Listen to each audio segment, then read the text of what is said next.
نداء نداء نداء إلى المرجعية العليا في النجف الأشرف أعزها الله، وإلى رئيس السلطة القضائية في العراق، وهيئة النزاهة والإدعاء العام والرقابة المالية والأمن الوطني، وإلى كل وطني شريف: انقذوا العراق من جريمة قتل جماعية بسبب سماد الداب المسرطن.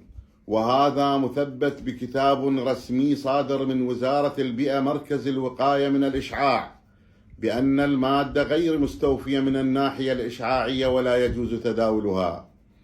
وقد دخلت مادة سماد الداب من روسيا عبر تركيا والأقليم ثم إلى البصرة بدون شهادة فحص عالمية أو عراقية. ونحذر الفلاحين من استخدام سماد الداب الذي يراد توزيعه عليكم من قبل الشركة العامة للتجهيزات الزراعية، ومن يستلم منكم يكون مسؤولا عن كارثة كبرى، بل جريمة قتل جماعية للشعب العراقي المظلوم.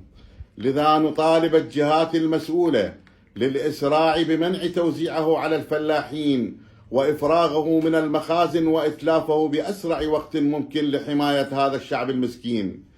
واعلموا أن هناك من يحاول إخفاء كتاب الفحص الرسمي، وهناك من يمارس ضغوطا عالية لتغيير صيغة الكتاب ونتيجة الفحص.